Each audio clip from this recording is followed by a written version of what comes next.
all of this started with social media. The evidence is every single country experienced the exact same thing at the exact same time. And the only connected factor would be the advent of social media emerging in all these countries. What happens is, for Facebook at the time, and Twitter wasn't really that prominent, but Barack Obama used Facebook to get elected. It helped him get out the youth vote. What happens is, as the platform gets bigger, they need to find a way to keep people interested in the platform when their feed was inundated with too much content. When these platforms first started, you'd see an update every few seconds and you didn't care. Cell phones come out. Now Facebook is ubiquitous. Everyone's on Facebook 24/7. And you're following more than 300 people. Your feed becomes incomprehensible. It moves too quick.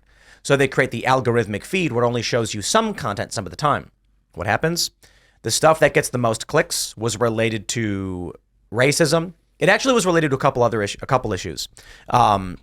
White nationalism. Not entirely, but right, a strong nationalist Christian and white nationalist content was prominent, as well as social justice content.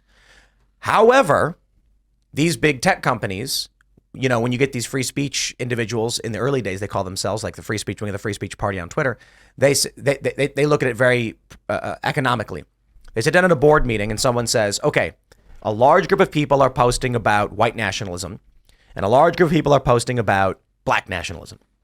And they go, okay, well, look, advertisers will not buy on your platform if there's white nationalists here. Ban them all. Advertisers don't care about black nationalism. It's fine. What ends up happening is people have an option to click on the most, rage baity content they can. And for these biased reasons, the algorithm will always favor anger and justice over every other emotion. And justice can take the shape of many things. But when you combine it, you end up with police brutality, like things like you mentioned, like this professor. But if the tech companies are like, if a white guy is murdered in the streets and people start defending him and saying, white people are under attack, we got white supremacists, delete that stuff, advertisers will flee. But if it's, black people, Mexicans, Asians, or whatever, that's acceptable. A bunch of companies started mass producing this. Social media companies started mass producing this. And then we see in every single country a massive spike in support for these issues. When it started, it was police brutality, which turned into feminist issues, intersectional feminist issues. And now we're into full-scale diversity, inclusivity, equity, etc. Yeah, it's interesting. I mean, I think it's hard to say. I think social media was sort of the gasoline to a lot of underlying cultural tensions that have been building for a long time. Well, it's the machine. Right. And I think that's the hard thing to dial the clock back on, right? Like, you might be able to say to people, oh, here's what happened during this event with Obama, and they might be able to say, oh, okay, but they won't forget the fact that they felt this way for a long time, and they'll be constantly driven by algorithms that want them to feel divided, because that ultimately sells more than anything else. I think because they probably figured that happiness, we can't keep people on our platform too long if it's just happy. So let's constantly create conflict. Well, it's sort of it's and emotion. They don't think about that. They think about what will get someone to spend more time on the platform. They need posts to look at that they engage with. What do they engage with? Well, on Facebook, actually, the top engaged with kind of post is, I'm married and had kids. So I don't know, they may have fixed this, but the meme was, if you ever had an important announcement for your friends and it's like you got a new job or you're moving, start the post off with, I have just gotten married and I'm having kids. Okay, now that I've said that none of that's true, I'm actually moving. Hope to see you guys at the party this weekend, because it'll put that at the top of their feeds. But I don't think for a lot of these people it was intentional. I think, as I described it, people like Jack Dorsey, he basically built a big toilet for everyone to sit on, and then he hooked up the pipes from that toilet into his own mouth. So they build this machine. The machine favors content that gets clicked the most. Here's an example. YouTube wanted to compete with Netflix. YouTube used to get, if we go back in the days of like Auto-Tune the News, Shmo Yoho, Songify, they're getting millions of hits per video. All of a sudden, the views start dropping. I actually talked with Google about it, and they said Netflix is our biggest competitor. And I said, Netflix? I was like, oh, you're missing the big picture here. If you think it's Netflix, their view was, what are people watching online? It used to be YouTube. Now it's Netflix. Netflix introduced streaming. Everybody signed up. They're getting premium content. So YouTube said, we need to get our creators to start making content that competes with Game of Thrones. So here's the idea. If your video is longer than 10 minutes and people watch it for a long time, that's what we want. high retention rates, longer videos. Then people will start producing shows like Game of Thrones. What did they get instead? Timcast IRL. How do you produce engaging long-form content? Video podcasts, vodcasts. The problem with that is you got a massive spattering of argumentative and, serious political issues, which generate a wave of nationalist, white nationalist, racist, all sorts of content. And I'm not saying only. I'm saying it included everything. YouTube then panics going, oh no, that's not what we meant. So these companies don't actually care about what the content is so long as it's making money for them and if advertisers will buy on the platform. So they're not thinking like, I want people angry. They're saying, tell the algorithm to favor high retention rates and long videos. What happens after this? Parents would give iPads to their babies. This was part of the ElsaGate scandal several years ago. It's like 6-7 years ago now. They would give an iPad to their baby and leave the room. They would press play on Finger Family. At the time, it was the most popular nursery rhyme. Have you guys ever heard this one? Yeah. Finger Family, where are you? Whatever. And it goes index finger, middle finger. When the song ends, YouTube's autoplay feature will load the next video automatically. So the parent puts the iPad in front of the baby, the song ends, another video plays. Eventually, the algorithm doesn't actually know what Finger Family is. There were people in India, knowing this was the trend, started exploiting the algorithm by producing extremely low quality and freaky videos. Like the example I often give is the Incredible Hulk doing Tai Chi with Adolf Hitler. Oh my goodness. But it's Hitler's head on a woman's body in a bikini. And this is not an exaggeration. What would happen is once the parents would play the video and the video would end, it would just autoplay the next video for Finger Family, and it just so happened to be the Incredible Hulk and Adolf Hitler, but Hitler had boobs, and it was weird, freaky stuff. They didn't intentionally make that happen. It happened because all they did was tell the algorithm to let it go. What I've argued, and I believe this is the most likely scenario, as a baby, you don't know what you're watching. So if you're watching Finger Family and the next thing that pops up is Hitler, you're just a baby staring at a screen going, eh. But an adult can see that and go, whoa, something is wrong here. However, adults aren't immune to this either. When you're watching a video about a criminal case involving a corrupt cop and you go, man, the next video that plays is, say, George Floyd or Ahmaud Arbery, you go, wow, you don't realize you're actually, I'm going to say this. I will equate the Ahmaud Arbery case to Adolf Hitler with a woman's body doing Tai Chi with the Incredible Hulk. As an adult, it falls into your preconceived notions and it seems to make sense. But the story is totally fabricated and false. Everything people know from the mainstream press, the Ahmaud Arbery case, who did we have on the show recently? They were like, oh, that was the guy who was jogging, right? And he wasn't jogging. That was never even a legal talking point. In the courts, they never argued that Ahmaud Arbery was just jogging. They actually conceded he was a burglary suspect who had been witnessed and was wanted by the police for questioning. But in the mainstream media, they were saying he was just jogging. These are people who live in the world where they can't recognize the algorithm is feeding them refuse down their throats. And that's why I say the people who are running these companies didn't one day decide, let's produce a bunch of rageful content to make them go insane. No, Jack Dorsey was like, we're the free speech party. Then when the algorithms they created were propping up the most psychotic, nonsensical garbage, he took that hose and shoved it straight down his throat, started absorbing it, believing it, and shattered his own brain. The people then running these companies adopted these views and integrated them back into their systems, exacerbating the problem. Here we are. That's so true. Do you feel like this is something that people who aren't involved in alternative media aren't aware of? Like if you were a longtime Fox sort of corporate person, would you be as well versed in ElsaGate and all of this stuff? Do you think you have an advantage because of the medium you're in? You mean like the people who are watching cable live in cable TV world? Yeah. I mean, so this is the reality of 20 or 30 years ago. If someone went to CNN and said, I have a huge story, and they were like, we don't want to cover that, that's it. Never happens, no one ever hears about it. And have a nice day. With the internet, some random guy makes a video and he's like, I think Epstein's doing something. You end up with Alex Jones. Massive personality, generating millions outside of the controls of the deep state. I mean, look, we know about Mockingbird. We know about how intelligence agents would go to the press and say, here's an article we wrote for you, sign your name on it. Not every journalist and deep state narrative story is like that. Most of them aren't. We know they do that. The problem now is the only way to control the narrative is through extreme censorship. And the problem there is a decentralized press mechanism, like what we have now with shows like this, can see through it, call it out, causes problems, and they lose. Hence, Donald Trump is the front runner. Do you Where think we go? I don't know. Yeah, that's the question. I mean, that's my big question for 2024 really has been who is going to come next after this? Who's going to be sort of the successor to the Trump movement? Because he is such a personality. That's the real shame with DeSantis. It should have been DeSantis. No, I think like I think we're lucky with DeSantis. You think that we lucked out Oh, we got so lucky. in that he failed? Yeah, absolutely. I mean, this guy He could have been the heir apparent, though. No, he couldn't have, and this is the point. It's a good thing he ran so that we all got to see just how impotent he was politically. I mean, the dude can't run a campaign, can't control the staff. He lacks definitely charisma. can't hire. He can't hire. He can't sell. He can't even pitch. And so, if this guy did not run, and everyone kept praising him as like, this guy's so great, and then 2028 comes around and he goes, well, I'm here to take over for Donald Trump.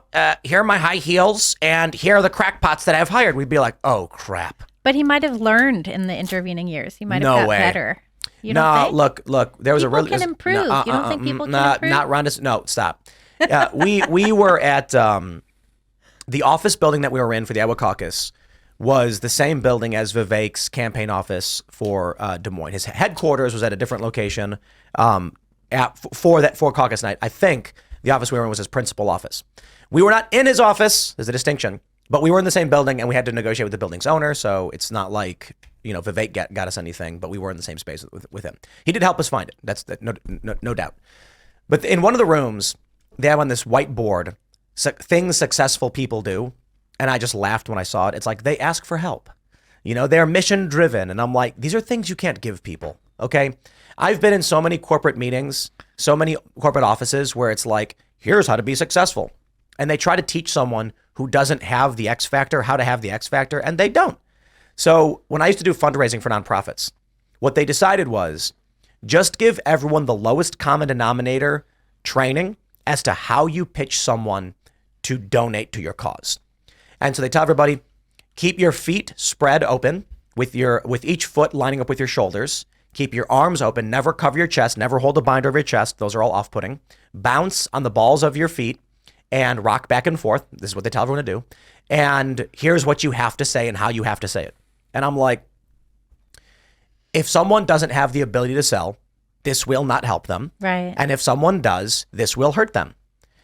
So I look at Ron DeSantis. Totally useless, in other words. Totally useless. What you'd find is they would tell you, probably for legal reasons, you have to say this verbatim. Yeah, right. Everybody who went out to fundraise for every nonprofit I ever worked with would say whatever they felt like saying, and they would always sign people up. And the people who would always try to do the pitch would get super angry and be like, why can't I do this? I've seen people like Ron DeSantis before, okay? Me and my buddy got hired. So I'll try and simplify the story. Me and my buddy worked for a nonprofit. They hired a woman. We were both managers. She ends up working underneath me. She's brilliant. As soon as she gets trained by me, one of the top fundraisers in the nation, she goes to another company and says, I want to be a director, a position above me. I was trained by one of the nation's best from this company. And they were like, wow, job's yours. Impressive resume, speaks multiple language, has training from one of the top fundraisers in the country. And then she immediately hits me up and says, you want to work for me? And I was like, wow, I am impressed. And so me and my buddy end up saying, okay, fine, screw it. We'll go work for your office. One of her friends, it's three of us, me and my friend and this guy. This guy that she hires is a friend of hers. He doesn't have it. He is the Ron DeSantis of fundraising. We are both Trump and Vivek Ramaswamy of fundraising. And so me and him are standing there on the street down in Chicago. Both of us are sitting there with like glazed over looks on our faces, half paying attention, expending no energy. This guy is doing everything he's told. Standing upright, balls of his feet, waving to people, asking them. He's getting burned out. Me and the other guy are sitting there, and then we see the person, we go, that guy right there, you come over here. Sell him instantly. This guy freaks out, gets really angry, and he was like, I don't understand. I'm doing everything I'm told to do, and no one will talk to me. And then I'm watching these guys do nothing and then just snap their fingers and someone comes and signs up. And I was like, what we have is the ability to recognize someone who's interested, open, willing to talk. You're going about it through the motions. That's how I see Ron DeSantis. He does not have the abilities. You can beg him to please understand what he's doing wrong. And we tried. And all that happens is he doubles down with a crack. Yeah, absolutely. He has a crackpot campaign staff. What did they say? The media calling it for Trump was actually pro-Biden and pro-Trump. And the media's biased for Trump. And it's like, you've lost your minds. We've been warning the whole time since DeSantis announced that his campaign is garbage. He has no charisma. He's failing. And when it first starts, and we're polite about it, like, guys, what did we say first here on the show? I was like, you got to get him speech training and charisma training. And they said, how dare you? And they started attacking all of us, insulting all and now and then Ron they got DeSantis their loses. minions to attack everybody. Tim, you have a good gift, naturally as a salesman. But I tell people, if you're selling something, let's say you're selling real estate, you walk in a room, you don't want someone just to bombard you with your card, just because you don't want someone who's needy and pushy. Do the opposite. Get someone to like you first. Be warm. And Ron was never been able to do the opposite. He was just a stiff. He came across that way, and I would have told him, Ron, you gotta be. If you don't have it, just do the opposite. I got to try to be warm, but You are correct, but I don't think that's the principal issue. I think the principal issue is that he's a loser. And I know that he won his congressional races. We like the policies he's got. He won in Florida massively. I don't give him credit for all of it. I give him credit for some of it. But the reason, what I mean by loser is when you're selling something, it doesn't matter if you know what it is. It matters that you sound like you do. Because I don't know. Okay, if I call a plumber and I'm like, guy, my toilet's busted. And he goes, well, I mean, I could probably fix it. I'd have to look at it. I'm not, I think I could do it. I'll be like, okay, well, let me give you a call back. Then I call Trump Plumbing and he goes, listen, we're the best plumbers. We're going to come in, fix it. 5 minutes, easy, cheap. No one's better than us. Everyone agrees. Well, I'm going to be like, I want that guy. Get in here. Because he's I mean, at least just sound confident, and I think you might show up. You know? And, Gary Johnson exemplifies this when he said, and what is Aleppo? Everyone knows the Aleppo moment. That is loser talk. And I'm kind of trying to be a dick, but not really. I've often said, if Donald Trump was confronted with a subject matter he didn't know about, so imagine Trump's being interviewed and someone says, yes, but as president, how will you handle Lucidando? Trump would go, look, people have been talking about Lucidando, but the economy is what matters to the American people. So we're going to do that. It's a gibberish word I made up. But Trump would deflect by saying, I'm not going to sit here and talk about an issue like that when the American people are concerned about their jobs. Gary Johnson goes, what's that? And everyone's like, he doesn't know what Aleppo is? I mean, people are dying here. This country is being blown to smithereens. And so when you look at Ron DeSantis, listen, if I'm going to sell you anything, who are you going to buy from? The guy who says, well, I'm here to offer you a drink of this delicious Spindrift lemon drink. You'd be like, okay. Or the guy who walks in and says, this is the most delicious drink I've ever had. But I'll tell you what, I'll give you a little bit. But you got to pay. You're like, ooh, what's this all about? Confidence, charisma. Ron does not have it. You can't give him it. We tried. All he did was get a bunch, you know what I feel like with the DeSantis people? I feel like it's high school, really like high school. Donald Trump is like, he's not necessarily a football player. He's like kind of the bigger guy who hangs out with a bunch of, he's tall, he's chunky, but he's the jokester, he's funny, people kind of like him. And he's the guy that everybody likes, kind of. There's They the guy, kinda like the guy him. in the middle who got along with the rockers and the sports people. Yeah. And everybody liked him. And So, in the right, middle. and he's kind of a dick sometimes, but he'll rib on you and say, I'm just kidding, and then they'll give you a shove. And Ron DeSantis is the nerdy kid in the glasses with his dorky friends being like, why don't people listen to us? We're smarter than they are. People are so stupid. I bet if we tell them they're stupid, they'll listen to us. Yeah, good luck with that, DeSantis. Congratulations. And I feel like Vivek is the guy who was just like, what? No, I'm not paying any attention to any of these people. No, just gonna go do my own thing. No, that's what he seems like to me. Vivek is like, he's hanging out with the cool kids, and he's the shorter, fast-talking guy. So when I used to do nonprofit fundraising, there were two kinds of guys that made a bunch of money: tall guys and smooth-talking guys. Trump's tall guy, Vivek's smooth-talking guy.